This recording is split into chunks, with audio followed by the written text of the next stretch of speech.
Olas de calor extremo, desastres naturales, condiciones laborales cada vez más peligrosas.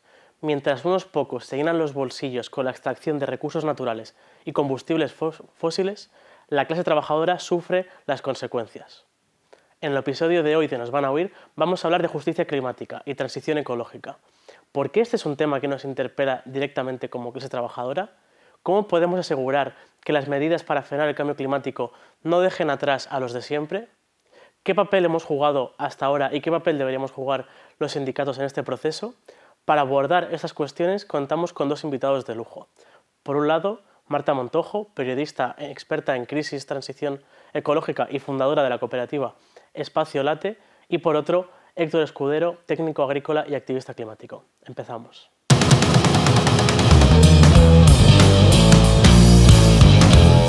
Se oyen muchos datos, muchas cifras, como el 1,5 grados, alcanzar la descarbonización completa en 2025, que luego fue 2030. ¿En qué punto estamos? No sé quién quiere empezar. Bueno, o sea, un poco esto que acabas de plantear, es decir, ahora han salido hace poquito, ¿verdad?, que tenemos datos de que el primer año en el que se ha superado el 1,5 grados, que era lo que nos marcamos en el Acuerdo de París de las cumbres climáticas, no supera ese 1,5 grados y este año parece que es el primero que hemos alcanzado eso, ¿no? Eso es muy preocupante y eso yo creo que luego nos da pie a hablar de otras cosas. Y luego para mí hay otros datos que son, yo creo, bastante alarmantes, que es todo el tema de, a menudo nos centramos en el aumento de temperatura, pero sí que es cierto que hay 9 límites planetarios y hemos sobrepasado 5, que eso también hay que tener un ojo puesto ahí y creo que también que a veces se olvida, ¿no?, que los contaminantes en el aire y demás, bueno, causan mortalidad y es una rueda que se retroalimenta ante todo. Sí, para mí creo que lo más preocupante es, bueno, efectivamente, el aumento de la temperatura, ¿no? Es la primera vez que en un año, o sea, la media anual supera el 1,5 respecto de la temperatura de la era preindustrial, y no solo eso, sino que ha sido 1,6, o sea, que es bastante. Aunque hay que aclarar que esto no significa que hayamos incumplido el objetivo del Acuerdo de París. O sea, el Acuerdo de París fija el 1,5 como un umbral de seguridad que no se debe superar, pero es una medida de 30 años o de 20 años. Entonces, es un poco también lo que está ahora mismo se critica, ¿no? Un poco esta forma de medir ese umbral de seguridad, porque realmente no vamos a poder saber si lo hemos incluido hasta una vez pasado, ¿no? O sea, no vamos a saber, ahora sabemos que vamos mal.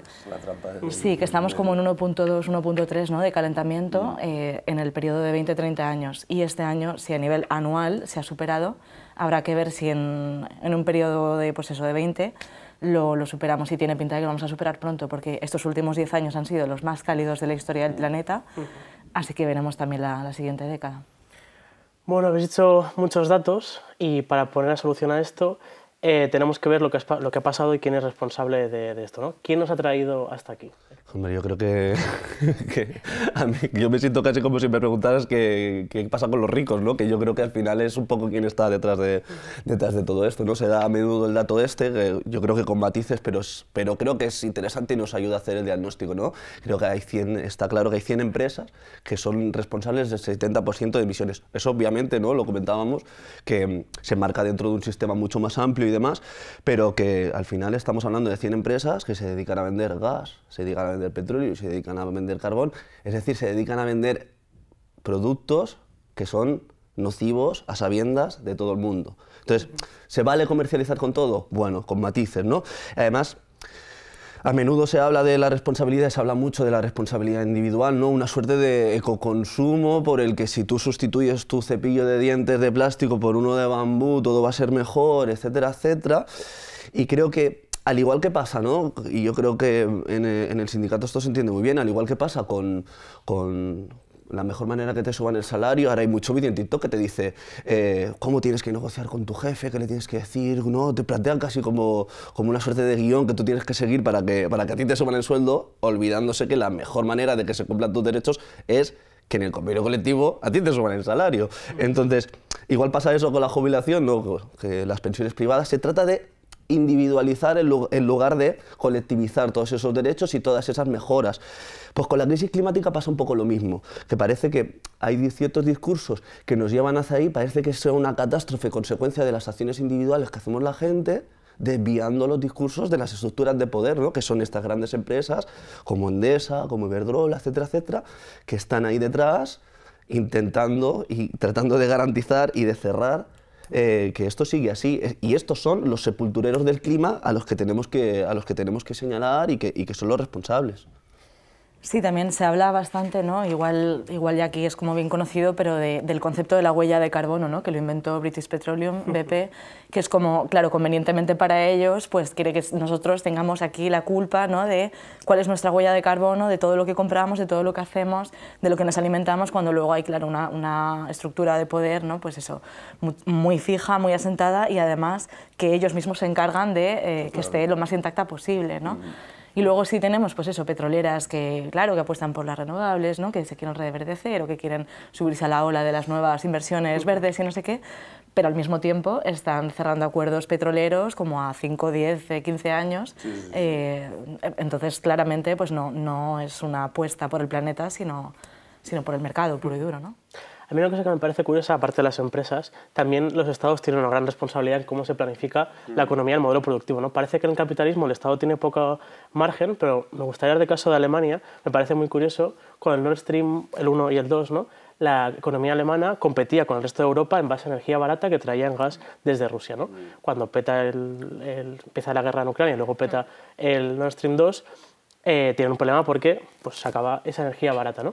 Merkel se la considera una estadista que ha sido la presidenta de ese país durante 16 años y mientras que nos pedía a Europa, o sea, al sur de Europa, pues austeridad, etcétera, no ha sido capaz de promover una transición ecológica que se veía de lejos que ya hacía falta y lo que tenemos es que ahora Alemania está hinchando de dinero a las empresas porque como tienen que quemar gas y petróleo para poder funcionar, no son rentables y entonces está viviendo pues, los propios problemas que han tenido, ¿no? Las decisiones que han tomado y ahora Alemania está en recesión técnica con un 0,2% negativo de crecimiento justamente porque durante 15 años en que la economía alemana ha ido como un tiro, que no han tenido ni crisis cuando estábamos de crisis, han seguido apostando por el gas cuando, pues aparte de contaminante, pues estaba sujeto, ¿no? a los problemas con Rusia, ¿no?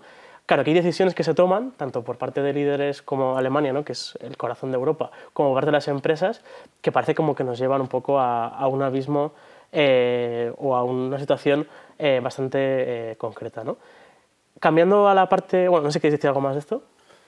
Bueno, yo creo que es perverso porque se ha generado ahí una dependencia que no responde a las necesidades climáticas que tenemos en este momento y de hecho una de las consecuencias de esto que contabas tú de Alemania y de Merkel es que están reabriendo minas de carbón. Eso estaba pensando yo, encima impulsando, o sea, desde un gobierno con los verdes, o sea, bueno, que también el gobierno luego se ha ido al carajo, ¿no? Pero... Sí, sí. Pero sí, no, o sea, creo que políticamente es muy complicado, o sea, creo que obvio se ha hecho muy mal, ¿no? O sea, se ha admitido esa dependencia, se ha impulsado, pero en muchos sentidos, o sea, no solo con la crisis climática, sino, pues por ejemplo, ayer hablaba con un experto en pesca y claro, él decía, es que se ha inflado de fondos públicos en los 90, en los 2000, la construcción de flota, ¿no? El aumento de capacidad pesquera porque no estaba ni en el imaginario colectivo esto de que estábamos pescando por encima de nuestras posibilidades, ¿no? Y esquilmando los océanos. Bueno, justamente pasamos a la parte más laboral. ¿Cómo afecta la crisis climática a la clase trabajadora y qué relación tiene con nuestra salud? Pues, bueno, aquí a lo mejor Héctor tiene más que decir, pero bueno, los informes son bastante claros, además, más allá de los datos fríos sobre papel, lo hemos visto sobre todo en los últimos años, me ha tocado cubrirlo también desde la agencia EFE, pues desde la muerte de la persona que estaba barriendo las calles en Vallecas y le dio un golpe de calor, hasta pues el bombero forestal o el pastor que estaba pastoreando sus ovejas y le pilla el incendio de Zamora, de la Sierra de la Culebra. Bueno, estos son como parecen unas muertes como muy puntuales, pero en el fondo reflejan pues algo que está pasando a nivel mundial y mucho más bestial en otros países, desde los suicidios en la India también, ¿no? Y la mortandad, bueno, por calor, por catástrofes naturales, pero claro, la gente que depende, que su trabajo depende de ese medio, ¿no? de estar en la calle, de pues, la construcción, la agricultura, etcétera. No, claramente el cambio climático es una amenaza para su integridad física y para su viabilidad económica, ¿no? Sí, o sea, creo que esas muertes a menudo pasa, ostras, una catástrofe, un accidente. Ostras, no, hace muchos años que sabemos que una de las consecuencias principales del cambio climático es que aumenten ese tipo de fenómenos. Es decir, eso se puede planificar, eso se puede prever y se pueden tomar medidas que anticipen y que eviten todas esas muertes. Por llevármelo a este tema concreto. O sea, para mí tiene dos vertientes esta cuestión. Por un lado, es obvio que hay que reordenar sectores, van a cambiar, nuestra economía va a cambiar mucho, se prevé que buena parte del sur de España se desertifique, entonces ahí el turismo pues, va a tener que reinventarse de alguna manera y es probable que se desplace. Incluso hay algún estudio que menciona que mucha gente a la hora de elegir un viaje ya tiene en mente la crisis climática y todo este tipo de elementos.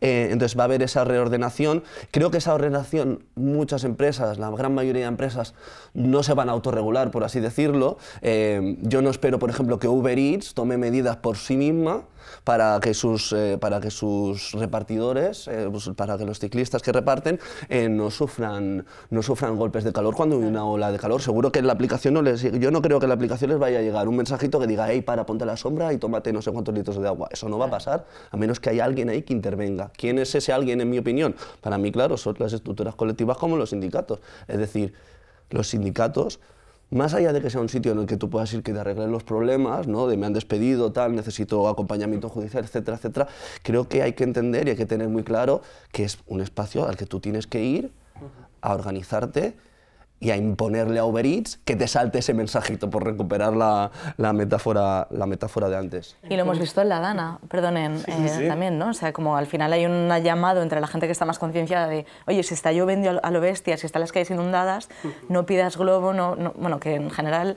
la gente que está condicionada con las condiciones laborales a lo mejor no lo hace nunca, ¿no? Sí. Pero menos cuando está diluviando y cuando está literalmente su vida en peligro, ¿no? Y ha tenido que pasar para que después lo hayan querido regular, ¿no? Esto.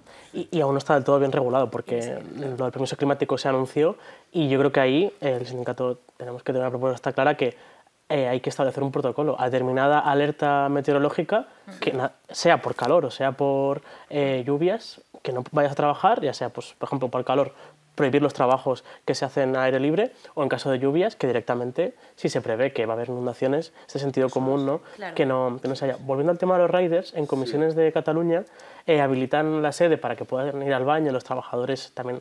La mayoría de sedes de comisiones de España funcionan así, para que pues, la gente que trabaja pues, en la calle, ¿no? Los que miran el ticket de la hora del coche o los que reparten comerciales, etcétera. Pero también en comisiones de Cataluña hicieron un espacio donde los riders podrían ir a un plan refugio climático, beber agua fresca y también incluso un taller de reparación de bicicletas, ¿no? Como también ese espacio colectivo en el que ser un refugio dentro de la ciudad, que Madrid también, pero Barcelona también, pues es un caos de ciudad agresiva, sin espacios y así. No, y es que el peligro además de toda esta economía del algoritmo es que atomiza a los trabajadores y no genera espacio a propósito, porque eso no es ninguna casualidad, para que se encuentren y se puedan, bueno, pues eso, pues echamos un cable reparando la bici, se genera una suerte de comunidad alrededor del trabajo y demás.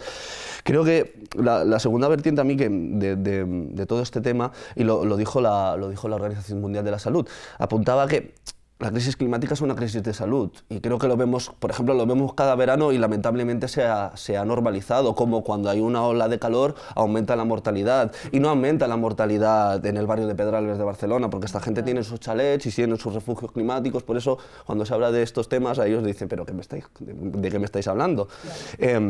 Pero hay otra vertiente que estamos empezando a ver ahora y es como ese aumento medio de temperatura del que hablábamos, del 1,5, 1,3, lo que provoca son enfermedades, o sea, agrava enfermedades persistentes, enfermedades renales, Claro, nos tenemos que preguntar cómo se van a adaptar las empresas, porque eso al final va a aumentar a tu capacidad de trabajar, cómo se van a adaptar, qué tipo de permisos, cómo vamos a regular esto, para que quienes paguen el pato no seamos nosotros. Claro. Y justo también lo que comentabas, Héctor, de la otra pata de cómo afecta a la vida laboral, que es la transición ecológica, ¿no? Que aquí es que, claro, es todo, o sea, es desde la reconversión de los trabajos de energía, ¿no? Lo hemos visto en España con, pues, bueno, con los convenios de transición justa, ¿no? Con las minas de carbón, con la nuclear, ahora el desmantelamiento.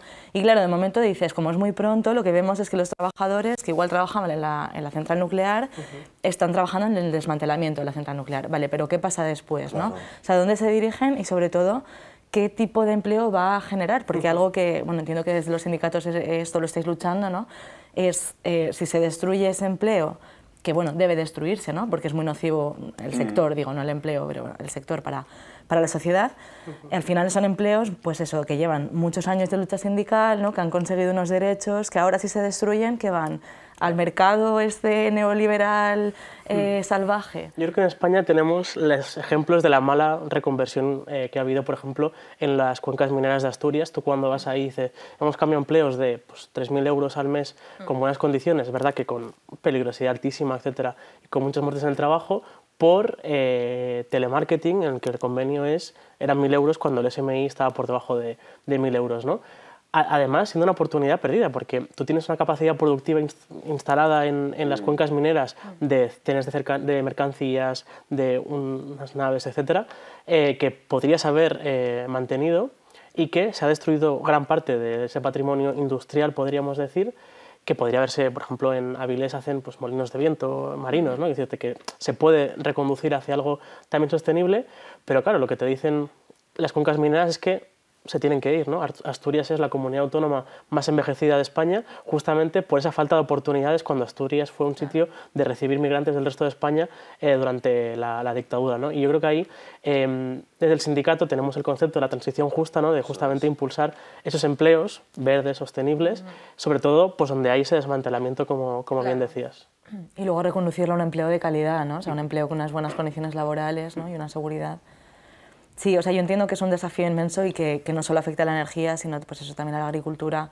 Hace poco hablaba también con una persona que está en el sindicato en UGT y que él había estado bueno, en varias negociaciones estos de convenios de transición justa y él decía, lo de Doñana, el acuerdo de Doñana es transición justa, ¿no? O sea, el pagar a los agricultores para que reconviertan sus tierras de regadío a secano, eso es transición justa. O sea, hay que empezar como a establecer como este concepto en otros sectores porque parece que solo es energía, ¿no? Pero es todo, es turismo. No, es que transición justa es eso, no es una cosa vacía, es decir, es acompañar a esta gente que tiene que hacer esos cambios productivos por el bien común.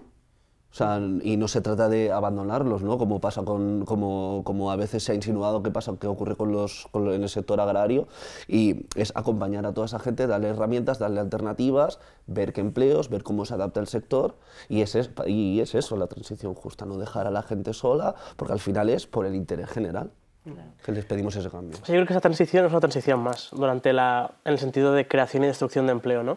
El tema es que siempre cuando hay transiciones, por ejemplo, durante la Revolución Industrial, pues hubo empleos que dejaron de existir y se crean otros. El tema es que seguramente, junto con la tecnológica, que también estamos viviendo, estemos en un punto, ¿no? Como de destrucción acelerada de parte de empleo.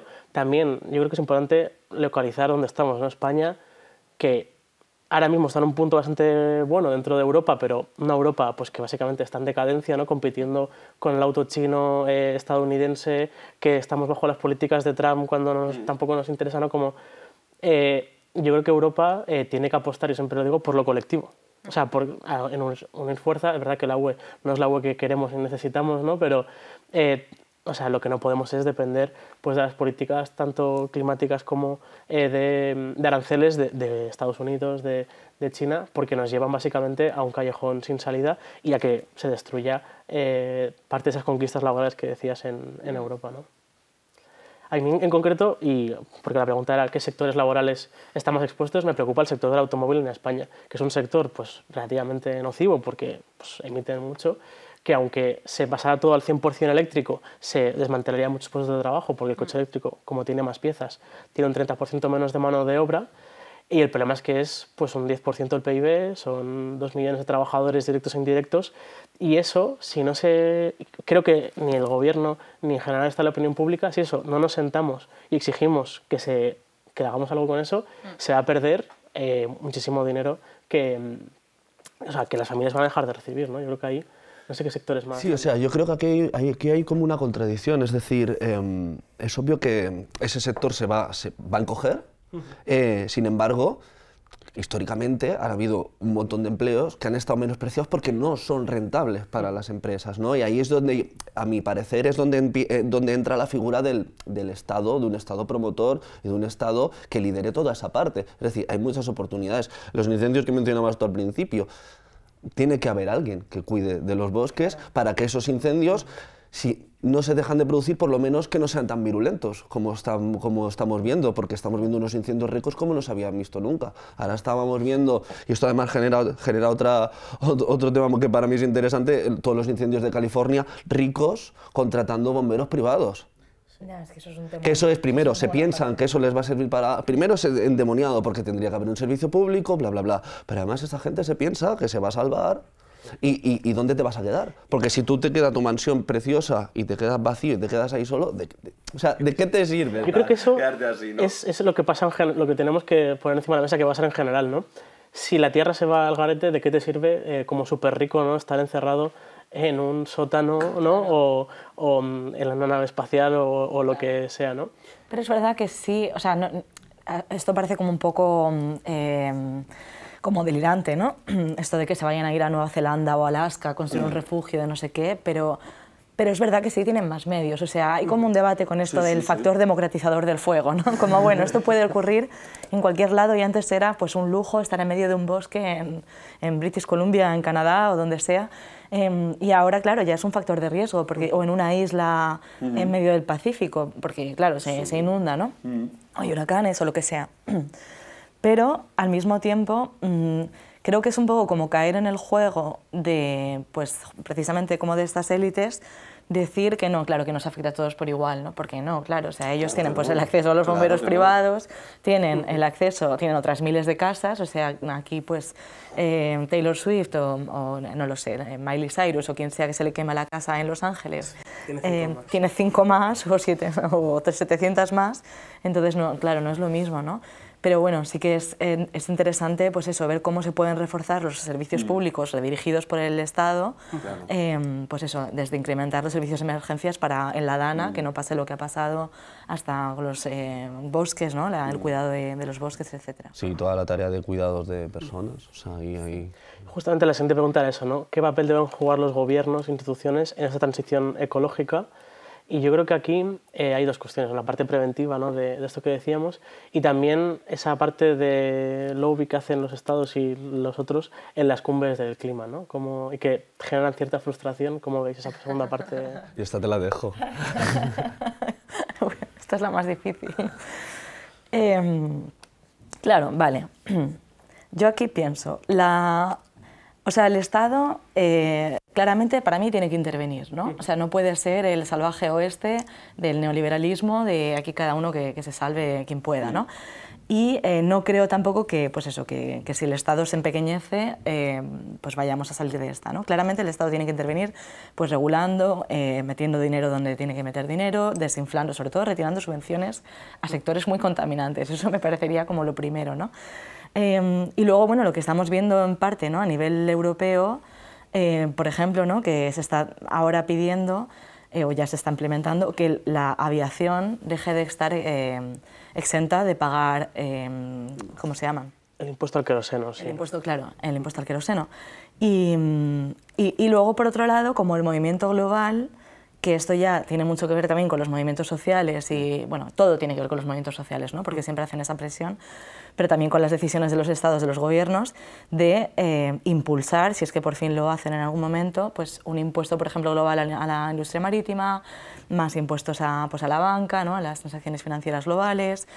Bueno, como para mí todo pasa por ahí, por aumentar la capacidad fiscal para meter dinero donde hay que meterlo y retirarlo de donde hay que retirarlo. Sí, está claro que hay que abrasar fiscalmente a quien contamina y a quien está detrás de todo esto. Exacto. O sea, yo creo que esto no es una cosa que afecte solo a la cuestión climática y está claro que hay como una crisis en la que la gente considera que los estados no están respondiendo a sus necesidades. Con la crisis climática, quizás nosotros lo vemos particularmente porque estamos más implicados con este tema.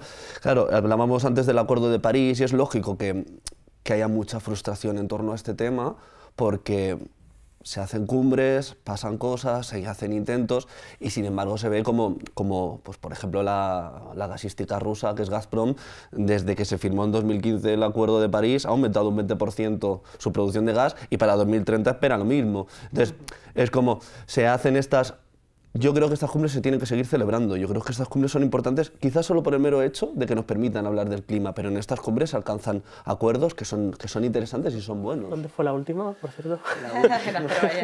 Y la Bueno, una de las cosas que miramos toda la gente que estamos implicadas es el número, cómo va cambiando el número de lobistas del petróleo, del gas y del carbón, y ves solo cómo la curva hace así para hacerse una recta casi aritmética perfecta que es hacia arriba. Pero para mí también ahí hay como una crítica, o sea, que entiendo, pero que no está del todo justificada. O sea, creo que bueno, el hecho de que lo acogieran este año concreto Azerbaiyán es porque Rusia vetó todos los países de Europa del Este donde tenía que suceder y al final Armenia estaba pues como estaba Armenia y entonces finalmente se hizo en Azerbaiyán, que era como también el que tiene la capacidad económica de acoger de la región, quiero decir, de acoger ese encuentro.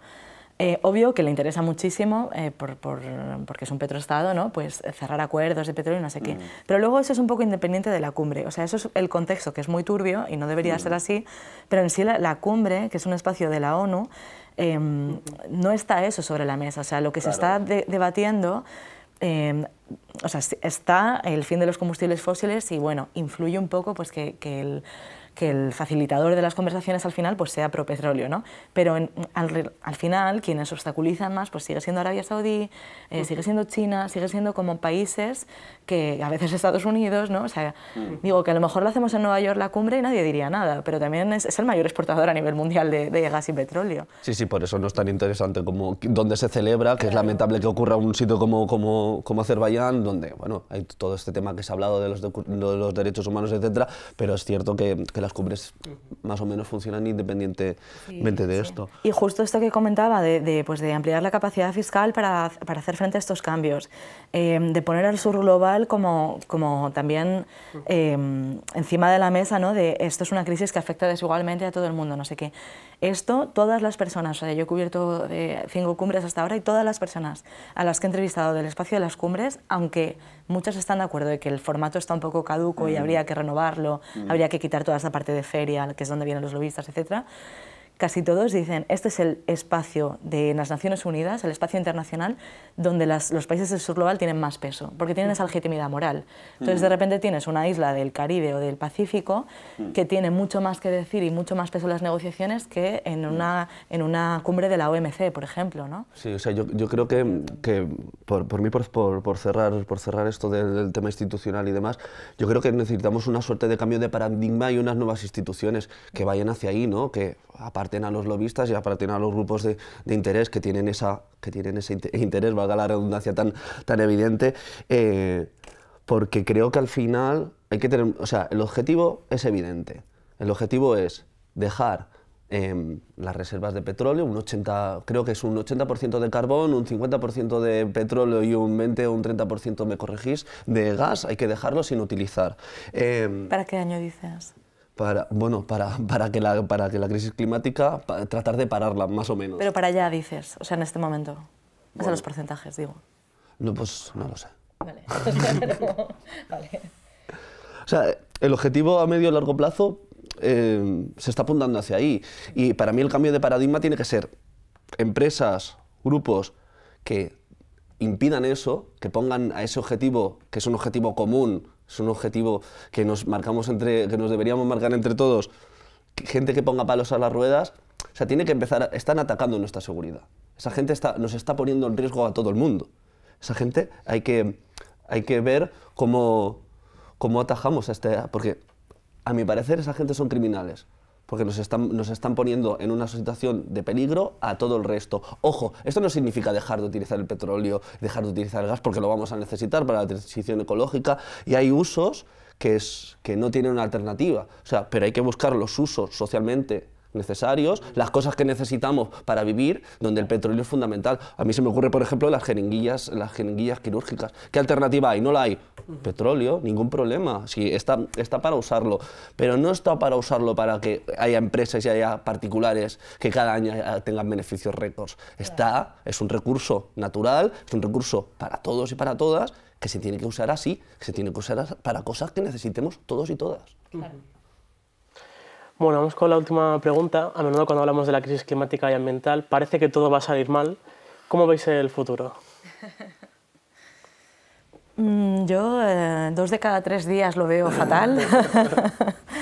Sí, también depende pues, del momento, ¿no? O sea, de repente estamos en verano y están las reservas, la reserva hidráulica más baja que nunca, están los incendios calcinando todo el país, las emisiones no dejan de subir, o sea, de repente dices, bueno, nos vamos a morir todos en cualquier momento. Pero sí, luego afortunadamente pues también ves que no, que la cosa está cambiando, que no al ritmo que debería, no, pues desde luego no en todas partes o en los lugares a lo mejor donde sería más importante, ¿no? Como pues en Estados Unidos, o en China, o en la India, o en países con una alta huella. Pero sí, por ejemplo, en Europa tenemos, yo creo, como un buen ejemplo, entre comillas, muy entre comillas, pero sí que bueno, estamos viendo pues eso, la reducción de las emisiones y vemos también, más también a nivel social, ¿no? que hay... que el sistema neoliberal no funciona, o sea, no funciona para casi nadie, ¿no? Y lo estamos viendo con muchas cosas, o sea, con el modelo de trabajo que casi nadie está contento, ¿no? O sea, bueno, con la precariedad, con todo, o sea... Con la vivienda se está viendo claro. Con la vivienda, claro, está estallando, ¿no? Las costuras están estallando por todos lados y creo que eso a mí me da una cierta esperanza porque digo, bueno, esto está ya al límite, ¿no? Entonces hay que cambiar otro modelo y creo que es el momento de meter esos cambios como más radicales, ¿no? Como, no sé, sería pues... No va a pasar, ¿no? Pero ojalá. Pero cargarnos la publicidad, por ejemplo, sería increíble, ¿no? O sea, bueno, hay gente que lo ha hecho. Hay gente que lo ha hecho. O por lo menos la publicidad de combustibles fósiles Eso estaría es. muy bien. Sí. Bueno, igual que está prohibida la del tabaco, pues se podría prohibir. Claro, claro. Creo que ese es el camino y creo que este es el momento de crispación social donde esas políticas que antes podríamos considerar más radicales pueden tener lugar y eso sí que me da esperanza, la verdad. O sea, yo creo que a veces se hace muy cuesta arriba no caer en el derrotismo, porque cada vez que sale un informe de la ONU sobre el clima, cada vez que sale es muy... No, yo no salgo de casa en 5 días. Pero para mí hay más razones para estar cabreados que para estar triste. Quiero decir, es lo que hemos hablado todo este rato, ¿no? Al final aquí hay una gente que son responsables. Igual que hay una gente que son responsables de estar especulando con la vivienda. Claro. Igual que hay una gente que son responsables, que las condiciones laborales no son las que quisiéramos nosotros, aquí hay unos responsables. Y a mí lo que más me genera eso es un cabreo profundo, un cabreo muy grande. Entonces, lo que vendrá y el futuro, o sea, no necesariamente tiene que ser malo. Eso yo creo que está claro. Vamos a necesitar nuevas formas para organizarnos, para canalizar todo ese enfado, todo ese desencanto, todas esas necesidades y todo ese malestar. Con la DANA, además, se ha visto muy bien que necesitamos estructuras nuevas que nos permitan intervenir en catástrofes y demás para que la gente no se muera, entre otras cosas. Y creo que tenemos que ir como hacia a todo ese cambio de paradigma también cultural por el que el consumo no te hace ser mejor y una suerte de felicidad, una felicidad sobria. Quiero decir, esto lo hablaba el otro día con mi hermana y decíamos... es que nosotros no queremos fuegos artificiales para vivir. Yo no necesito una mansión con una piscina. Yo necesito estar bien mentalmente, tener un espacio para estar con mis amigos, con mis amigas, charlar, tomar una cerveza y tal. Y para mí, Estopa lo sintetiza muy bien en un verso de una canción. Queremos pizza para cenar, queremos 4 amigos y cerveza y una mesita para charlar. Yo quiero eso, yo no necesito grandes cosas más. Y un síntoma de que eso es un fenómeno compartido es pues, el fenómeno de la gran dimisión, ¿no? En Estados Unidos, como el burnout o como lo hayan llamado, ¿no? Sí, hay gente que ya no compra, ¿no? Este discurso, igual que pues, los discursos van caducando, pues este discurso de el trabajo te da la felicidad y tal, y te da el dinero que te permite no sé qué, como ya no te da tampoco el dinero, pues ya nadie lo compra, o muy poca gente lo compra, ¿no? Yo creo que en parte de lo que estamos hablando es el vivir sabroso, el buen vivir, ¿no? Claro, que se habla, y de vivir con lo necesario sin tener que tener florituras. Y también Mujica habla mucho, ¿no? de eso, de que él ha vivido humildemente sin lujos y que al final pues, el intentar ser felices con eso yo creo que es uno de los objetivos. Y cuando se habla de decrecer, ¿no? Que es como la palabra maldita, ¿no? Que no se ha dicho en ningún momento en el podcast de hoy, hay mucha gente que tiene que crecer. O sea, si estás debajo del umbral de la pobreza, no puedes decrecer más. De hecho, lo que tiene que hacer la propuesta que tenemos que tener desde el sindicato y la izquierda es que pues, los que están debajo del umbral de la pobreza crezcan, pero sobre todo los que no lo están decrezcan, ¿no? Y no me refiero a una clase media que pueda tener más o menos una actividad contaminante, sino, por ejemplo, cuando hacían estos vuelos, ¿no?, a la estratosfera y tal, que se quedaban ahí en gravedad cero, creo que contaminaban lo mismo que cualquier persona en 15 o 50 años, ¿no? Que decirte, al final, la vida de los súper ricos, ¿no? Me acuerdo, este verano en Barcelona estaba andando y había un superyate de, creo que eran 40 metros de eslora, ¿no? Es decir, ese superyate, solo fabricarlo, ya contamina más de lo que yo voy a contaminar toda mi vida viajando, con el coche, con lo que sea, ¿no? Y también poner límite, ¿no?, a esas cosas que son ostentación, que tampoco les hace falta un superyate a los ricos para vivir, pero que pueden hacerlo por el sitio donde les ha tocado estar. Sí, para mí también va por ahí, claro, o sea, por ridiculizarlo, ¿no? O sea, esto lo cuenta bastante Andreas Malm, el periodista sueco, creo que también es sociólogo, la verdad, no lo tengo muy claro, o antropólogo, algo así, pero bueno, ejerce como periodista y sobre todo es activista y hace ensayos y tal, y él tiene un libro que se llama Cómo dinamitar un oleoducto, que no explica cómo dinamitar un oleoducto, es una advertencia, pero entonces habla de las emisiones de lujo, ¿no?, y de cómo cada emisión, cada superyate, no sé qué, es como un misil enviado y que no sabes dónde va a caer en el planeta y seguramente va a caer en zonas más pobres, ¿no? Y, o sea, como un poco contemplar ese uso, ¿no?, de la riqueza del dinero como si te estuvieran apuntando con un arma, ¿no?, o estuvieran apuntando pues, a la gente más, a los países en desarrollo. Y que estamos diciendo, que esa gente tiene que decrecer. Sí, claro, y entonces para también cargarnos como un poco esta ostentación, él cuenta el ejemplo de en Suecia, el movimiento de personas que se dedicaron como a deshinchar o a meter como lentejas en las ruedas de los subs, de los todoterreno, ¿no? Entonces, claro, ese tipo de cuestiones dices, bueno, aunque sea el efecto disuasorio, ¿no? O sea, evidentemente, claro, bajaron las ventas. O sea, no lo ponían un cartel, advertían para que nadie cogiera el coche, o sea, no querían que nadie estuviera en riesgo, pero sí, claro, dices, si me voy a comprar un todoterreno y enseguida me lo van a estropear, pues no me lo compro, ¿no? Entonces, de alguna manera, pues tuvo un efecto. Creo que eso, como llevado a otra escala, podríamos un poco acabar con eso. Sí. Yo también a futuro, y con esto ya terminamos, no hemos hablado de una cosa fundamental que el Estado no está sabiendo enfocar, ¿no? Los súper ricos tienen sus refugios climáticos, los trabajadores vivimos en casas viejas, con o sin aire, que consumen un montón, mal aisladas, ¿no? Yo creo que también lo que le está fallando a la izquierda, sobre todo, y a los estados es fomentar esa transición también en las viviendas de las personas más trabajadoras, ¿no? Primero porque es una economía sostenible, es decir, una economía que baja el consumo y aumenta la calidad de vida de los trabajadores. Por ejemplo, me contaban que en Rivas iban a quitar la exención fiscal del IBI por poner placas.